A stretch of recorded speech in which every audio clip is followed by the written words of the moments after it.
Lake Effect brings you conversations about what's happening in Milwaukee and the people, places, and organizations that shape the community. This is Lake Effect Spotlight from WUWM, Milwaukee's NPR. Have you ever wondered what might be hidden underground? Well, a metal detectorist can help with that. Bruce Retkowski is a metal detectorist who travels the state finding homeowners who want their old property searched for historical objects. Lake Effect's Excret Nunez spoke with Retkowski about his love for metal detecting and what makes Milwaukee a special place to search. I'm curious, what got you interested in metal detecting and what keeps you going?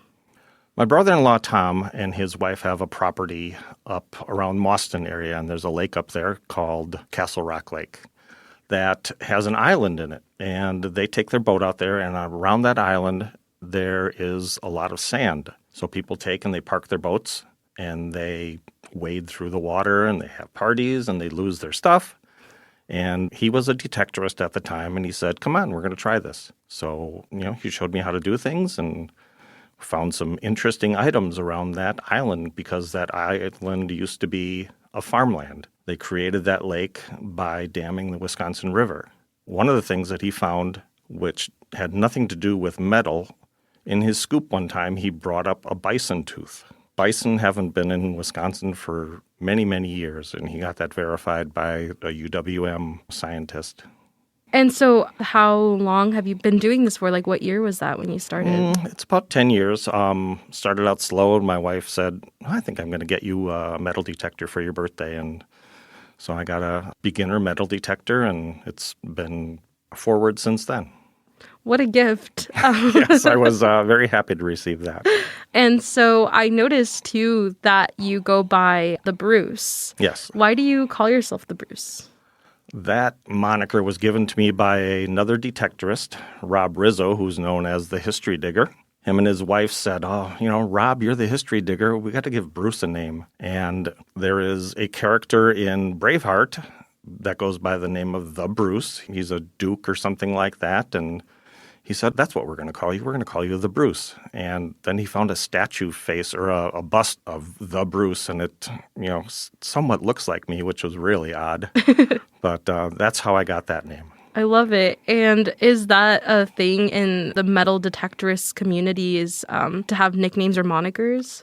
I would say yes, because there's a bunch of guys who put together videos and they post them on YouTube, and they all have their title. One is the Quarter Hoarder, there's the Hoover Boys, there's, just many detectorists who they have pet names. No, that's really interesting. And so I'm curious, you've been doing this for 10 years now. Is there a certain item that really sparked your interest in metal detecting and wonder what else is underground? Oh my gosh, there's so many items. The big item that people always want to find is gold. I found 3 gold items. I found 2 gold rings and a gold necklace that has a silver cross on it. My friend in the Milwaukee area found a $5 gold piece, which dates back to the mid-1800s, I believe. And that's the prize. That's, you always want to find the gold, the hidden treasure. Another friend went over to England and he found a gold coin that dates back to, I believe, the 1500s. So there's always the gold to find, but most of the stuff you pull out is trash, junk, pop tops, cans, nails, and things like that. But you're always looking for that silver coin or the gold ring or the silver ring. Or if you're on an older property, just something to relate to that property that you can give to that owner and say, well, this looks like a handle from your door or something like that. And so say you find a gold ring, you're not really in it for the money, are you? Or are you more in for the history of it? I'm definitely not in for the money. The story I like to tell is that somebody emailed me about losing her mom's gold wedding band. Her mom had passed away when she was 7, and her dad gave her the mom's wedding band.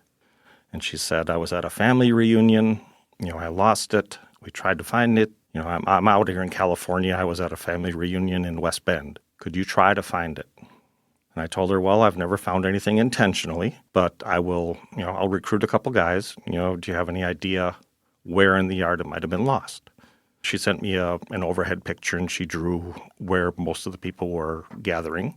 We got there, and I had two guys with me, and my friend found it in 20 minutes.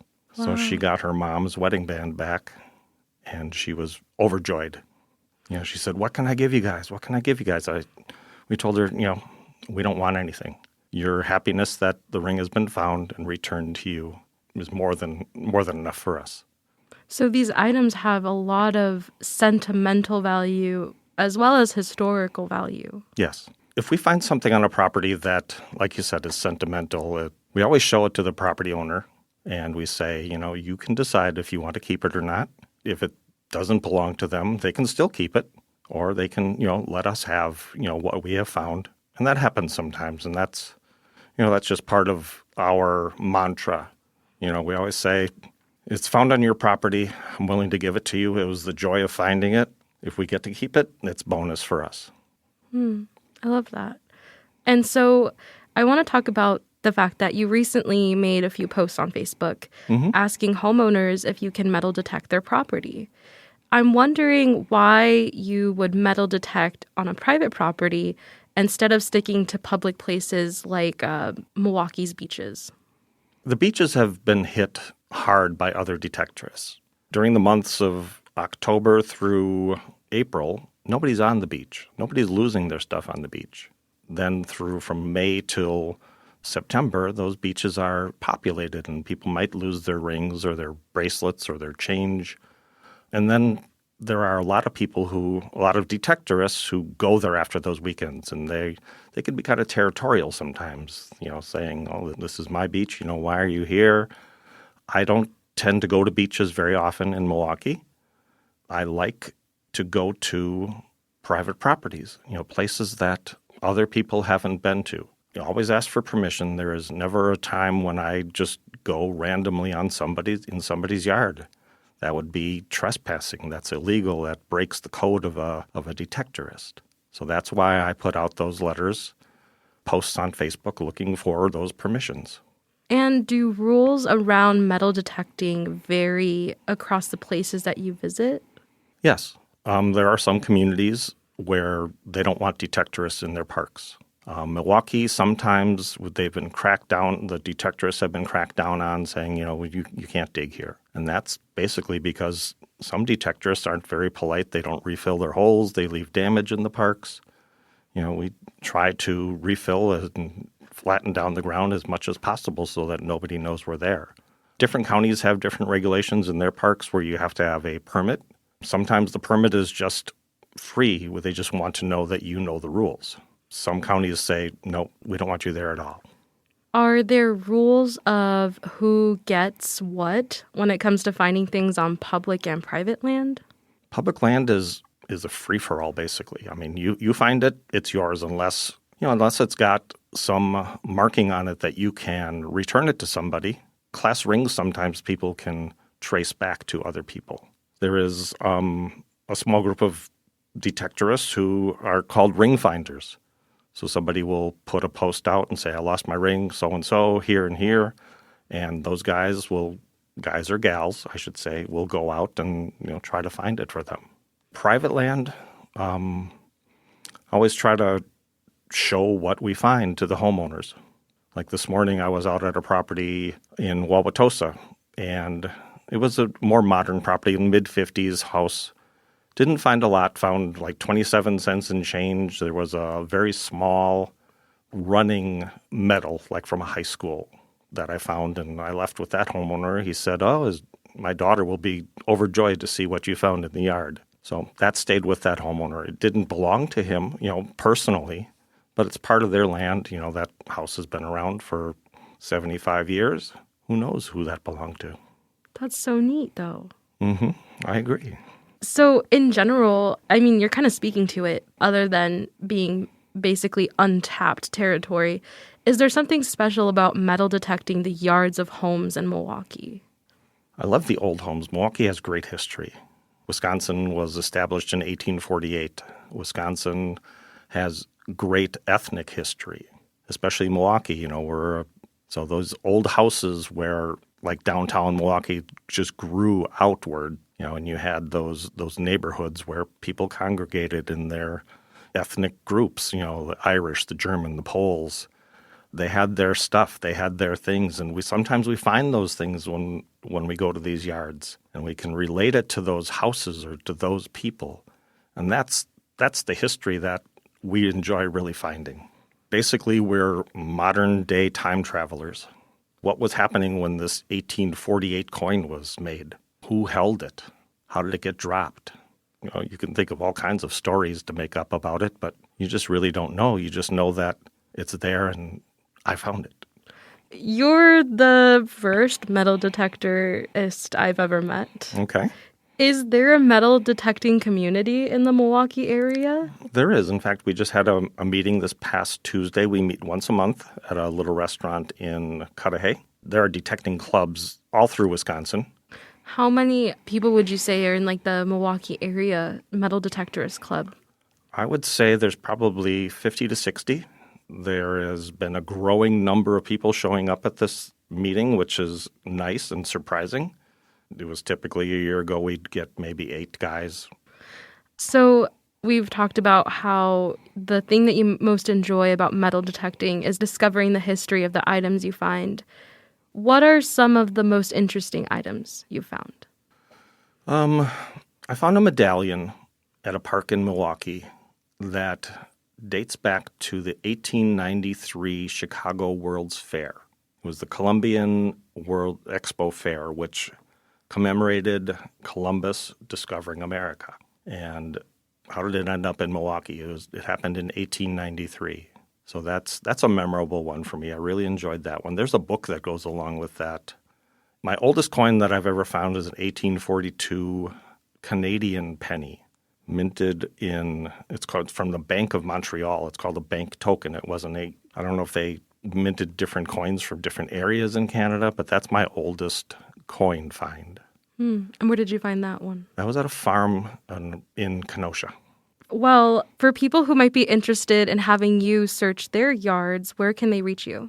They can send me an email at thebruce1959@gmail.com. Bruce, thanks so much for speaking with me today. I'm super excited to get out there with you.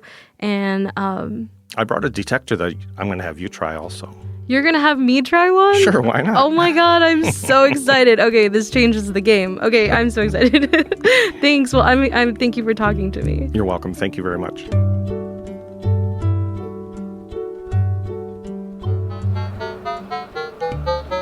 This is just setting it up for the use of it. So, would you be okay with recording me? Yes. Okay. Because you want it out in front of you. Okay. So like you can still be standing up straight, but you want to be able to extend your arm a bit.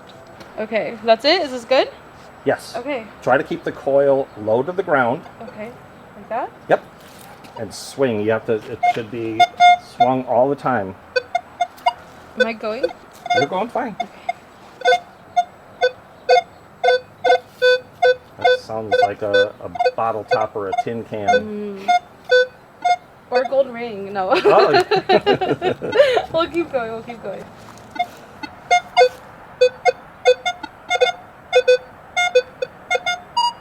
I think we should check that one out. Let me get the shovel. Okay. Okay, swing the detector back and forth. See how it ends when you pull back? Yeah. So right there. Yeah. I dig a 3-sided plug.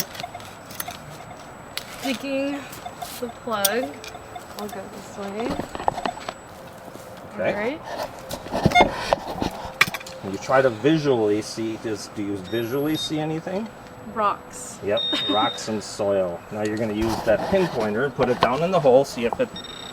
So you're very close to it, whatever it might be. It's going to be in the sidewall, like behind where you had that pinpointer. I'm going to give you the little shovel. Okay.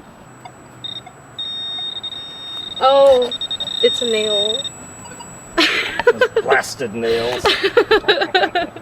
So why was it so high? It was a good signal. It's just a mix. Just a mix. Yep. Bummer. I was ready for the ring. I thought that was going to be a dime or a quarter. Okay. Well, put this in your pouch. Okay. Let's standard screw. And you just fill it with your hand and stomp your foot on it.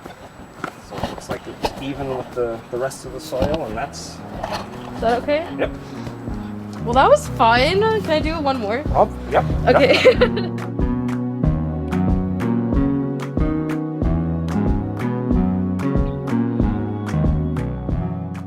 Bruce Ratkowski is a metal detectorist in the Milwaukee area known as the Bruce. He spoke with Lake Effect's expert Nunez and invited her to try out some metal detecting. You just heard them searching at a Bayview home built in 1890.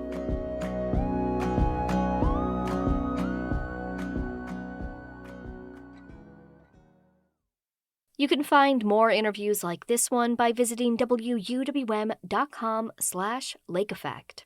And while you're there, subscribe to the Lake Effect Spotlight podcast.